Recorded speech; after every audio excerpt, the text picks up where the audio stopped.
মেয়াদোত্তীর্ণ ওষুধে বাজার সয়লাভ, অবৈধভাবে আনা কিডনি ও হৃদরোগের ওষুধের মান নিয়ে প্রশ্ন। অভিযানে অনিয়ম ধরা পড়লেও নেওয়া যায়নি ব্যবস্থা।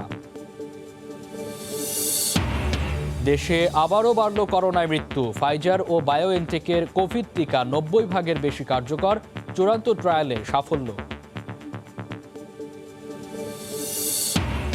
এবং মার্কিন নির্বাচনের আনুষ্ঠানিক ফল ঘোষণার আগে বাইডেনকে অভিনন্দন জানাবে না রাশিয়া, সাফ জানালেন পুতিন।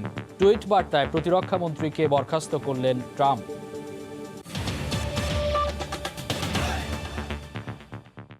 দেখছিলেন শিরোনাম। প্রবাসের সময়ের সঙ্গে আছি আমি মামুন আবদুল্লাহ। মানহীন ও মেয়াদোত্তীর্ণ ওষুধে বাজার সয়লাভ। রাজধানীর কলেজ গেট এলাকায় ওষুধ প্রশাসনের অভিযানে হৃদরোগ বা কিডনিজনিত সমস্যার মতো সংবেদনশীল রোগের ওষুধেও দেখাতে পারেনি বৈধ কাগজ। মিলেছে মেয়াদোত্তীর্ণ ওষুধও। মোবাইল কোড না থাকায় তাৎক্ষণিক পদক্ষেপ না নিলেও পরবর্তীতে ব্যবস্থা নেওয়ার কথা জানিয়েছেন ওষুধ প্রশাসনের মহাপরিচালক। পোস্টাল হৃদরোগের গুরুত্বপূর্ণ ইনজেকশন, এছাড়া কিডনি কিংবা লিভারের মতো জটিল রোগের দামি দামি ওষুধ বিক্রি হচ্ছে দেদারসে। অথচ বিদেশি এসব ওষুধ ফার্মেসিতে আসছে অবৈধ উপায়। এমন ওষুধ যাচাইয়ের সুযোগ না থাকায় মান কিংবা দাম উভয় থেকে যাচ্ছে নিয়ন্ত্রণের বাইরে। এগুলো বিভিন্ন ব্রোকারের মাধ্যমে বাংলাদেশে ঢুকে, লাকেশ পার্টির মাধ্যমে। আমরা রাখবো না স্যার। এটাও যে আসলে যে মানে অরিজিনাল, এটা তো আমাদের পারমিশন নাই, আমরা এটা বলার কোনো সুযোগ নাই যে এটা অরিজিনাল কিনা। সোমবার ওষুধ প্রশাসনের অভিযানে এর বাইরেও মিলেছে অনুমোদনহীন চর্ম, যৌন ও রক্তচাপের ওষুধ। এসব ওষুধের বিএসটি এর অনুমোদন থাকলেও ঔষধ প্রশাসনের নিয়ম মেনে তা আনা হয়নি বলছে ডিজিডিএ। পাশাপাশি বেশ কিছু দোকানেই মিলছে মেয়াদোত্তীর্ণ ওষুধ। কর্মচারী চালায়, ওরা ভুল করবে মানে বক্সে না ফেলে রাখে দিয়েছিল। প্রথম দিকে আমরা রাখি নাই, কিন্তু যখন অন্যগুলো দেওয়া হয়েছে তখন তারা ডক্টর এটা রিটার্ন করিয়েছে যে না, এগুলো চলবে না, আপনারা যেটা লিখছি এটাই নিয়ে আসেন। নিয়মিত অভিযান, তাই মোবাইল কোড ছিল না, হয়নি জেল জরিমানা। ঔষধ প্রশাসনের মহাপরিচালক জানিয়েছেন জব্দ পণ্যের সিজার লিস্ট ধরে নেওয়া হবে ব্যবস্থা। আমাদের ফাইন্ডিং যেটা আমরা সব শেষ করে নিয়ে যাচ্ছি, ফাইন্যান্সের ভিত্তি করে আমরা আমাদের ডাক কোর্টে মামলা করতে পারি, ম্যাজিস্ট্রেট কোর্টে মামলা করতে পারি, অথবা আমরা এই ফার্মেসিটা বন্ধ করে দিতে পারি। নো মাস্ক নো সার্ভিস ব্যবস্থা চালু করতেও দোকানীদের নির্দেশনা দেয় ঔষধ প্রশাসন। রাশেদ লিমন, সময় সংবাদ, ঢাকা। প্রবাসের সময় আরও থাকছে। র্যাবের ভয়ে মাদক বিক্রির নগদ 1,17,00,000 টাকা জানালা থেকে ফেলার চেষ্টা রোহিঙ্গা দম্পতির, হয়নি শেষ রক্ষা। চট্টগ্রামে 5,000 ইয়াবা সহ আটক। আনুষ্ঠানিক ফল ঘোষণার আগে যুক্তরাষ্ট্রের প্রেসিডেন্ট হিসেবে রাশিয়া কাউকে অভিনন্দন জানাবে না বলে সাফ জানিয়েছে ক্রেমলিন। যদিও যে কোনো নির্বাচিত প্রেসিডেন্টের সঙ্গে কাজ করতে রুশ প্রেসিডেন্ট ভ্লাদিমির পুতিন প্রস্তুত আছেন বলেও জানানো হয়। এদিকে এখনও পরাজয় স্বীকারের কোনো লক্ষণ নেই প্রেসিডেন্ট ডোনাল্ড ট্রাম্পের। তবে নবনির্বাচিত জো বাইডেন সরকার গঠনের পরিকল্পনা শুরু করে দিয়েছেন। যুক্তরাষ্ট্রের 46তম প্রেসিডেন্ট নির্বাচিত হওয়ার পর থেকেই বিভিন্ন দেশের সরকার ও রাষ্ট্রপ্রধানদের প্রশংসা ও অভিনন্দনের জোয়ারে ভাসছেন জো বাইডেন। তবে এই তালিকায় এখনো পর্যন্ত যোগ হয়নি রুশ প্রেসিডেন্ট ভ্লাদিমির পুতিনের নাম। এ বিষয়ে সোমবার এক বিবৃতিতে ক্রেমলিনের মুখপাত্র দিমিত্রি পেসকভ জানান, আনুষ্ঠানিক ফল ঘোষণার আগে যুক্তরাষ্ট্রের প্রেসিডেন্ট হিসেবে কাউকে স্বীকৃতি দেবে না রাশিয়া। তবে যুক্তরাষ্ট্রের যে কোনো নির্বাচিত প্রেসিডেন্টের সঙ্গেই একসঙ্গে কাজ করতে এবং দ্বিপক্ষীয় সম্পর্ক এগিয়ে নিতে রুশ প্রেসিডেন্ট ভ্লাদিমির পুতিন প্রস্তুত বলেও জানান তিনি। আমার মনে হয় চূড়ান্ত ফলাফল ঘোষণা পর্যন্ত আমাদের অপেক্ষা করা উচিত। আমি মনে করিয়ে দিতে চাই, প্রেসিডেন্ট পুতিন যুক্তরাষ্ট্রের যে কোনো নির্বাচিত প্রেসিডেন্টের সঙ্গেই কাজ করতে আগ্রহী। দুই দেশের সম্পর্ককে এগিয়ে নিতে পরবর্তী মার্কিন প্রেসিডেন্টের সঙ্গে আলোচনার টেবিলে বসতেও প্রস্তুত রুশ প্রেসিডেন্ট। এদিকে বর্তমান প্রেসিডেন্ট ডোনাল্ড ট্রাম্প এখনও নির্বাচনে পরাজয় স্বীকার না করলেও এরই মধ্যে মন্ত্রিসভা গঠনের পরিকল্পনা শুরু করে দিয়েছেন ৭৭ বছর বয়সী বাইডেন। সোমবার করোনা মোকাবিলায় ১২ সদস্যের টাস্কফোর্সও ঘোষণা করেছেন তিনি। এছাড়াও অর্থনীতি, জলবায়ু সহ নানা ইস্যুতে তার সরকারের ভূমিকা কি হবে তা নিয়েও দলটির শীর্ষ নেতৃবৃন্দের সঙ্গে আলোচনা চলছে বলেও জানানো হয়।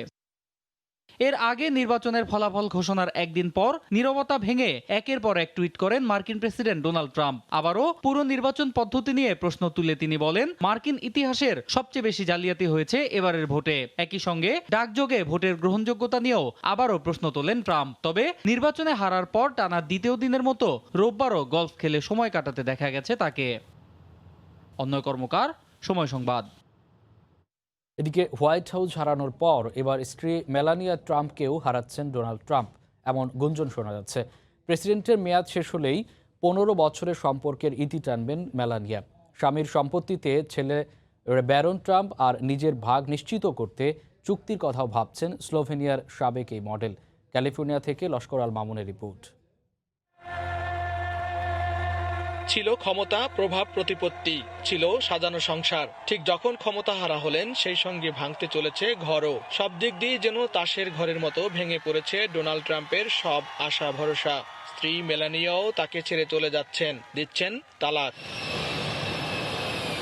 ব্রিটিশ সংবাদ মাধ্যম ডেইলি মেইলে প্রকাশিত এক প্রতিবেদনে বলা হয়, জানুয়ারিতে হোয়াইট হাউস ছাড়ার পরেই ৭৪ বছর বয়সী স্বামীকে ডিভোর্স দেবেন মেলানিয়া। ট্রাম্পের এক সাবেক ব্যক্তিগত সহকারী জানান, প্রেসিডেন্ট থাকা অবস্থায় ডিভোর্স দিলে ট্রাম্প ক্ষমতার অপব্যবহার করে ক্ষতি করতে পারেন।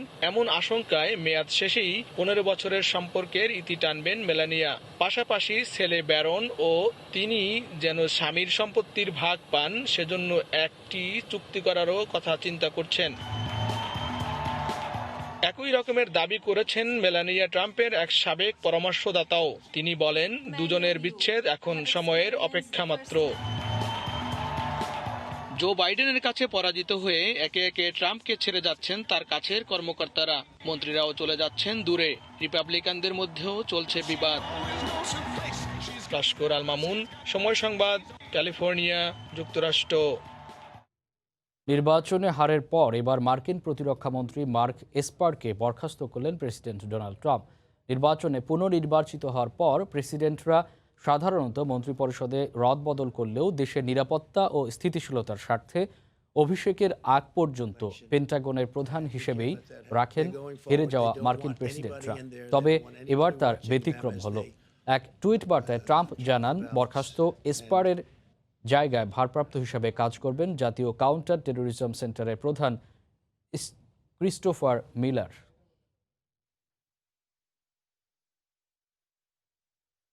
যুক্তরাষ্ট্রের ফাইজার ও জার্মানির বায়োএনটেকের যৌথ করোনার টিকা 90% বেশি কার্যকর বলে দাবি করেছে প্রতিষ্ঠান দুটি। ভ্যাকসিনটির চূড়ান্ত পর্যায়ে ট্রায়ালের ফলাফলে এমনটি প্রমাণিত হয়েছে বলে জানিয়েছে তারা। বিশ্বের 6টি দেশের প্রায় 43,500 মানুষের শরীরে ভ্যাকসিনটির পরীক্ষামূলক প্রয়োগের পর 90% বেশি মানুষের শরীরে এটি কার্যকর প্রমাণিত হয়েছে বলেও জানিয়েছে ফাইজার ও বায়োএনটেক। ভ্যাকসিনটি বাজারে আনতে আগামী মাসের মধ্যেই জরুরি অনুমোদনের আবেদন করা হবে বলেও জানানো হয়। জার্মানি থেকে আরও জানাচ্ছেন বিটু বড়ুয়া। অবশেষে এলো কাঙ্ক্ষিত সেই সুখবর। জার্মানির জৈব বিজ্ঞান ও গবেষণা প্রতিষ্ঠান বায়োনটেক এবং মার্কিন যুক্তরাষ্ট্রের ওষুধ প্রস্তুতকারী প্রতিষ্ঠান ফাইজারের গবেষণার ফল কোভিড-19 কার্যকরী প্রতিষেধক BNT162b2 পেল ম্যার্কেল সরকারের অনুমোদন। সবকিছু ঠিক থাকলে ডিসেম্বরের শুরু থেকেই দেশটির 16টি অঙ্গরাজ্যের সেনা তত্ত্বাবধানে এবং কমপক্ষে 60টি স্বাস্থ্যকেন্দ্রের মাধ্যমে জার্মানদের টিকা প্রদান কার্যক্রম শুরু করবে ম্যার্কেল প্রশাসন। কোন রকম পার্শ্ব প্রতিক্রিয়া ছাড়াই এরই মধ্যে 40,000-এরও বেশি স্বেচ্ছাসেবী শরীরে ভ্যাকসিনটির তৃতীয় ধাপের চূড়ান্ত পরীক্ষা শেষে 90%-এরও বেশি সাফল্যের দাবি করেছে প্রতিষ্ঠান দুটি। ডিসেম্বর থেকেই এই ভ্যাকসিনটির মানবদেহে প্রয়োগ শুরু হবে এটা নিশ্চিত। তবে আমি মনে করি যাদের রোগ প্রতিরোধের ক্ষমতা বেশি তাদের আপাতত এটি নেয়ার প্রয়োজন নেই। যারা করোনার ভয়ে আছেন তাদেরকে অবশ্যই টিকা নিতে বলবো। এদিকে টিকা প্রদান কার্যক্রম খুব শীঘ্রই শুরু হলেও সবার আগে দেয়া হবে স্বাস্থ্যসেবায় নিয়োজিত সহ ঝুঁকিতে থাকা প্রবীণ, অসুস্থ ওই স্কুলের শিক্ষকদের। অন্যদিকে সাধারণ নাগরিকদের কাছে ভ্যাকসিনটি পৌঁছতে যেহেতু আরও সময় লাগবে, তাই আপাতত ইনফ্লুয়েঞ্জার টিকা দেওয়ার পরামর্শ বিশেষজ্ঞদের।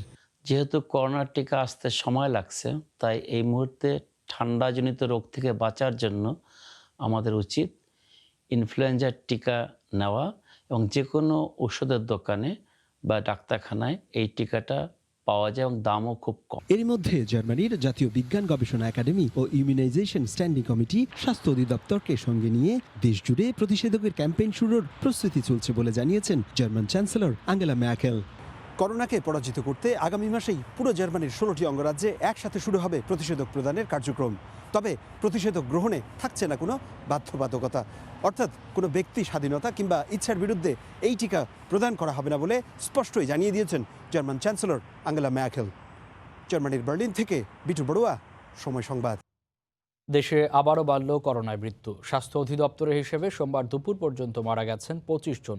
নতুন শনাক্ত হয়েছেন ১,৬৮৩ জন। এ নিয়ে দেশে মোট রোগীর সংখ্যা ৪,২১,৯২১ জন।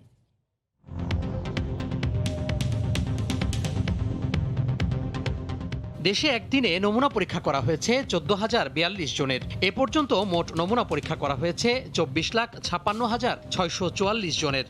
২৪ ঘন্টায় নতুন করে শনাক্ত হয়েছেন ১,৬৮৩ জন। এ নিয়ে দেশে মোট রোগীর সংখ্যা ৪,২১,৯২১ জন। ২৪ ঘন্টায় মারা গেছেন ২৫ জন। এ পর্যন্ত করোনাক্রান্ত হয়ে মারা গেলেন ৬,০৯২ জন। করোনা থেকে ২৪ ঘন্টায় সুস্থ হয়েছেন ১,৬২৩ জন। এ পর্যন্ত সুস্থ হয়েছেন ৩,৩৯,৭৬৮ জন। গণতন্ত্রকে প্রাতিষ্ঠানিক রূপ দিতে রাজনৈতিক দলগুলোকে পরমত সহিষ্ণুতার সংস্কৃতি গড়ে তোলার আহ্বান জানালেন রাষ্ট্রপতি মোহাম্মদ আব্দুল হামিদ। সোমবার মুজিব বর্ষ উপলক্ষে একাদশ জাতীয় সংসদের বিশেষ অধিবেশনে বক্তৃতায় মুক্তিযুদ্ধের চেতনা ও বঙ্গবন্ধুর আদর্শ ধারণ করে সমৃদ্ধ বাংলাদেশ গড়ে তোলারও আহ্বান জানান রাষ্ট্রপতি। সংসদে বঙ্গবন্ধুর রাজনৈতিক ও কর্মময় জীবনের উপর আলোচনার প্রস্তাব দিয়ে প্রধানমন্ত্রী বলেন, স্বাধীনতা এনে দেওয়ার পাশাপাশি দেশকে একটি মর্যাদার আসনে পৌঁছে দিয়ে গেছেন জাতির পিতা। মুজিব বর্ষ উপলক্ষে বুধবার সন্ধ্যায় একাদশ জাতীয় সংসদের বিশেষ অধিবেশন বসে। বক্তব্য রাখার জন্য অধিবেশন শুরুর আগেই সংসদ কক্ষে প্রবেশ করেন রাষ্ট্রপতি মোহাম্মদ আব্দুল হামিদ। এ সময় বেজে ওঠে জাতীয় সঙ্গীত। অধিবেশনের শুরুতেই জাতির পিতা বঙ্গবন্ধু শেখ মুজিবুর রহমানের স্বদেশ প্রত্যাবর্তন দিবসের ভাষণ প্রচারিত হয়। এ সময় আবেগাপ্লুত হয়ে পড়েন জাতির জনকের কন্যা সংসদ নেতা প্রধানমন্ত্রী শেখ হাসিনা। আমি জানি আমি ফিরে আসতে পারবো না, কিন্তু আল্লাহ আছে, তাই আজ আমি আপনাদের কাছে ফিরে এসেছি। ১৪৭ কার্যপ্রণালী বিধি অনুসারে অধিবেশনে বঙ্গবন্ধুর রাজনৈতিক ও কর্মজীবনের উপর আলোচনার প্রস্তাব দিয়ে প্রধানমন্ত্রী বলেন, বঙ্গবন্ধু স্বাধীনতা এনে দেওয়ার পাশাপাশি দেশকে একটি মর্যাদার আসনে পৌঁছে দিয়ে গেছেন। না, রাজনীতি শুধু রাজনীতির স্বার্থে না, তিনি সমাজের সর্বস্তরের মানুষ সকলের কথাই কিন্তু তিনি বলে গেছেন। ২০২০ সালের জন্মশতবার্ষিকীতে মুজিব বর্ষ উদযাপন উপলক্ষে তার বর্ণাঢ্য রাজনৈতিক এবং কর্মময় জীবন ও দর্শনের উপর জাতীয় সংসদে বিশেষ আলোচনার মাধ্যমে সর্বকালের সর্বশ্রেষ্ঠ বাঙালি জাতির পিতা বঙ্গবন্ধু শেখ মুজিবুর রহমানের প্রতি বিনম্র শ্রদ্ধা নিবেদন করা হোক। এর আগে জাতির জনকের প্রতি শ্রদ্ধা জানিয়ে রাষ্ট্রপতি বক্তব্য দেন। গণতন্ত্রকে প্রাতিষ্ঠানিক রূপ দিতে রাজনৈতিক দলগুলোকে পরমত সহিষ্ণু হওয়ার আহ্বান জানান। বঙ্গবন্ধুর সোনার বাংলা গড়ে তোলার অঙ্গীকার বাস্তবায়নের সবচেয়ে বড় প্রয়োজন ঐক্য, জনগণের ঐক্য। সেই ঐক্যই গড়ে তুলতে হবে সাম্প্রদায়িকতা, অগণতান্ত্রিকতা, অসহিষ্ণুতা এবং সহিংসতার বিরুদ্ধে। গণতন্ত্রকে প্রাতিষ্ঠানিক রূপ দিতে রাজনৈতিক দলগুলোকে পরমত সহিষ্ণুতা, পারস্পরিক শ্রদ্ধাবোধের সংস্কৃতি গড়ে তুলতে হবে। ৭৫-এর ঘটনার নেপথ্যের কুশীলবদের শনাক্ত করতে একটি তদন্ত কমিশন গঠনের প্রস্তাব দেন ক্ষমতাসীন দলের বর্ষীয়ান নেতারা। আজকের এই সংসদ থেকে আমি আজকে আবেদন জানাবো, এই মুজিব বর্ষের এই আলোচনা সভায় আমরা ৭৫-এর এই ঘটনার পেছনের কুশীলবদের আমরা বের করার জন্য, শনাক্ত করার জন্য আমরা অবশ্যই একটা তদন্ত কমিশন হবে। শেখ হাসিনার নেতৃত্বে একটি ঐক্যবদ্ধ দেশ গঠনের আহ্বান জানান তারা। ৭৫-এ প্রসূন আশিস, সময় সংবাদ, ঢাকা। জমি নিবন্ধনের সর্বোচ্চ ৮ দিনের মধ্যে এখন নামজারি হবে। জমি নিবন্ধন ও নামজারির কাজটি সমন্বয় সাধনের এই প্রস্তাব অনুমোদন দিয়েছে মন্ত্রিসভা। এতে ক্রেতাদের ভোগান্তি দূর হবে বলে আশা প্রকাশ করেছেন মন্ত্রিপরিষদ সচিব। এটি সরকারের সদিচ্ছার বহিঃপ্রকাশ বলে মন্তব্য করলেও ভূমি ব্যবস্থাপনা বিশেষজ্ঞদের আশঙ্কা, সঠিক তদারকি না হলে জালিয়াতি ও ভুয়া দলিল ব্যবহারকারীরা সুযোগ নিতে পারেন। এসআর জুয়েলের রিপোর্ট। বর্তমানে ভূমি নিবন্ধনের কাজটি হয় আইন মন্ত্রণালয়ের অধীন সাব রেজিস্ট্রার অফিসে, কিন্তু এজন্য নামজারির কাজটি করতে হয় ভূমি মন্ত্রণালয়ের অধীন সহকারী কমিশনার ভূমি কার্যালয়ে। দুই মন্ত্রণালয়ের অধীনে কাজ হওয়ায় ভোগান্তিতে পড়তে হয় ক্রেতা ও বিক্রেতাকে। মন্ত্রিসভায় প্রস্তাবিত সিদ্ধান্তে জানানো হয়, এখন থেকে সফটওয়্যারের মাধ্যমে দুই মন্ত্রণালয়ের মধ্যে যোগাযোগ হবে। জমি বিক্রির দলিল তৈরির সময় ভূমি অফিস থেকে তথ্য জেনে নেবে সাব রেজিস্ট্রার অফিস। দলিলের পর সেটি আবার এসিল্যান্ডকে জানিয়ে দেওয়া হবে। এরপর সর্বোচ্চ ৮ দিনের মধ্যে হবে নামজারি। সাব রেজিস্ট্রার আগের মতো সাথে সাথে আপনার রেজিস্ট্রি করে দিবে না, উনি অনলাইনে ওই এসিল্যান্ডের অফিস থেকে ওটা রেকর্ড অফ রাইটসের স্ট্যাটাসটা জানবে। এসিল্যান্ড 8 দিনের মধ্যে মিউটেশন করে ওই যিনি জমি কিনলেন তার নামে নতুন ROR করে পর্চা টর্চা সব করে দেবে, জমার মামলা কমে যাবে। তবে সঠিক তদারকি না হলে এত দ্রুত নামজারির সুযোগে ভুয়া মালিকরা জমির আইনগত সুবিধা পেয়ে যাবেন। এতে প্রকৃত মালিককে ভোগান্তিতে পড়তে হবে। ভোগান্তি দূর করার জন্য সরকারের একটা সদিচ্ছা কাজ করছে। অসৎ উপায়ে বিক্রি হওয়া এবং সাথে সাথে রেজিস্ট্রেশন হওয়ার সাথে সাথে যদি আবার নামজারি হয়ে যায়, তাহলে একজন অসহায় দরিদ্র এমনকি সরকারি জমিও ব্যক্তি নামে রেজিস্ট্রেশন হয়ে যায়, বিক্রি হয়ে যায়, এরকম রিপোর্টও আছে। তো এইসব ইয়েগুলো আরো বেশি ত্বরান্বিত করবে কিনা সেই আশঙ্কাটাও আমার। দেশের 17টি উপজেলায় বর্তমানে এ পদ্ধতিতে কাজ চলছে। 1 বছরের মধ্যে সারা দেশে এ পদ্ধতি কার্যকর করা যাবে বলে আশাবাদী সরকার। ইহসান জুয়েল, সময় সংবাদ, ঢাকা। প্রবাসের সময়ে আরও থাকছে। নিষেধাজ্ঞা কাটিয়ে 1 বছর পর মিরপুর স্টেডিয়ামে বিশ্বসেরা ওয়ানডে অলরাউন্ডার সাকিব আল হাসান বুধবার ফিটনেস টেস্ট। চট্টগ্রামে আইন শৃঙ্খলা রক্ষা বাহিনীর নজর এড়াতে ইয়াবা বিক্রির কোটি টাকা জানালা দিয়ে ফেলে দেওয়ার চেষ্টা করলেও রোহিঙ্গা দম্পতির শেষ রক্ষা হয়নি। নগদ 1,17,00,000 টাকা এবং 5,000 ইয়াবা সহ আটক করা হয়েছে তাদের। বিপুল এই টাকা অস্ত্র কেনার জন্য রাখা হয়েছিল বলে ধারণা পুলিশের। সাখাওয়াত ত্রিপুর ক্যামেরায় বিস্তারিত জানাচ্ছেন কমল দে। থরে থরে সাজিয়ে রাখা 500 এবং 1000 টাকার নোটের এই বান্ডিলগুলো বাসার জানলা দিয়ে ফেলে দেওয়ার চেষ্টা করেন রোহিঙ্গা নারী মর্জিনা। কারণ তার স্বামী শওকত ইসলাম আগে র্যাবের হাতে ধরা পড়েছে।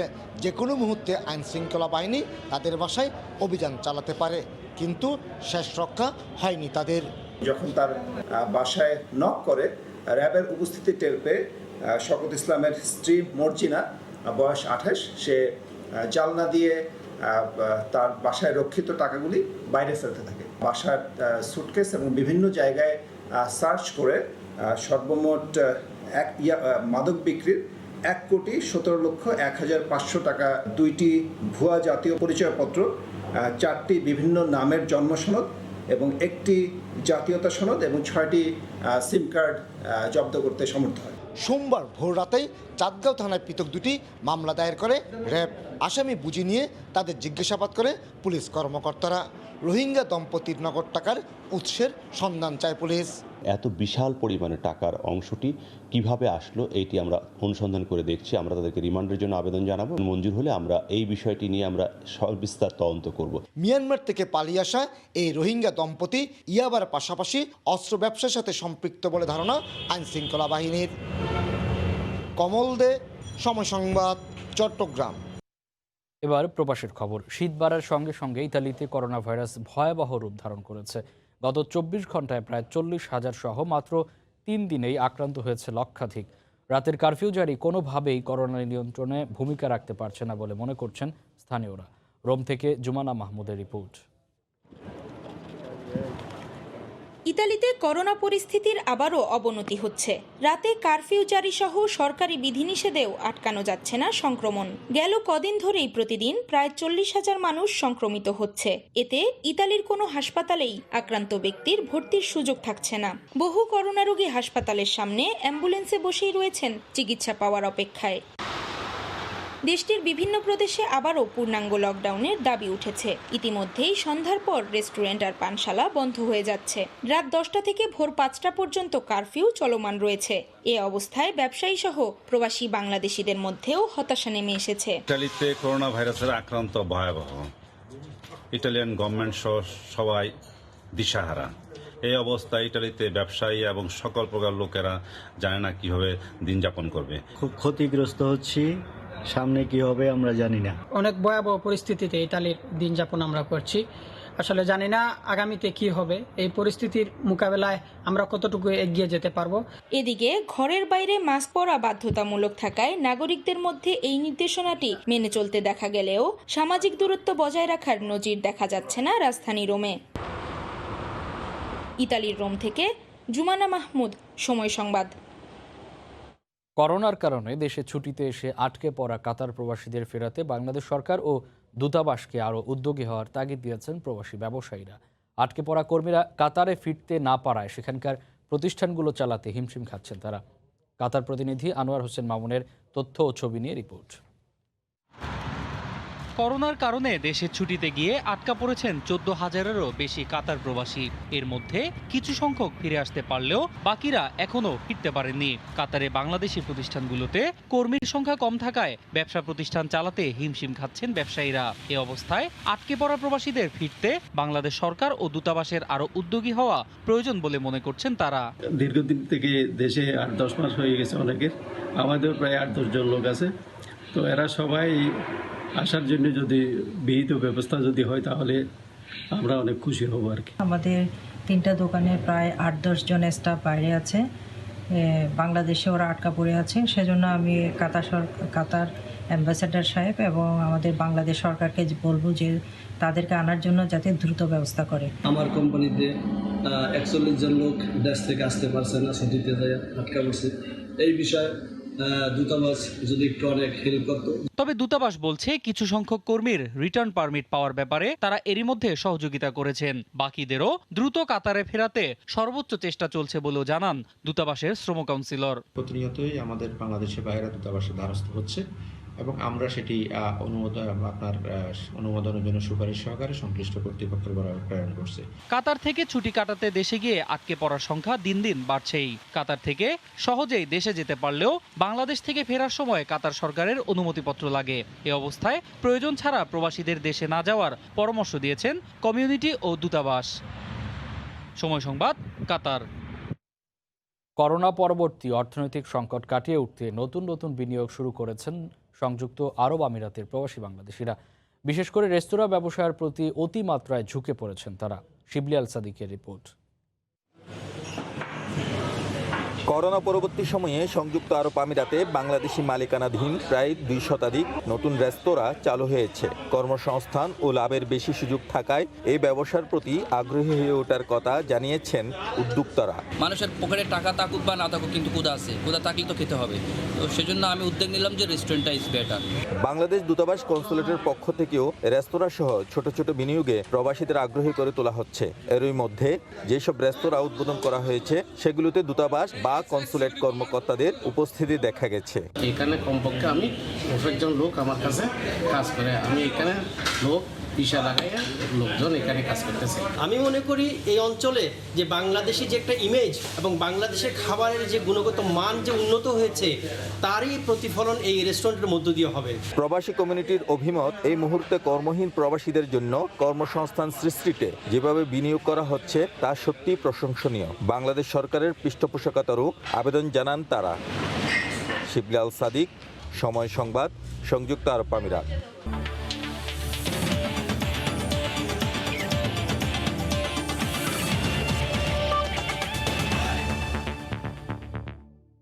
আবারও মাঠের রাজত্ব ফিরে পাওয়ার মিশন শুরু করলেন সাকিব আল হাসান। গেল বছরের 29 অক্টোবরের পর ফিরলেন মিরপুরে। সকালে করেছেন জিম, ঘুরে দেখেছেন পুরো হোম অফ ক্রিকেট। এদিন নির্ধারিত বিপ টেস্ট দেননি সাকিব, তবে বুধবার ফিটনেস টেস্ট দেবেন টাইগার অলরাউন্ডার, নিশ্চিত করেছেন বিসিবি নির্বাচক মিনহাজুল আবেদিন নান্নু। কাল আবারও অনুশীলন করার কথা রয়েছে সাকিবের।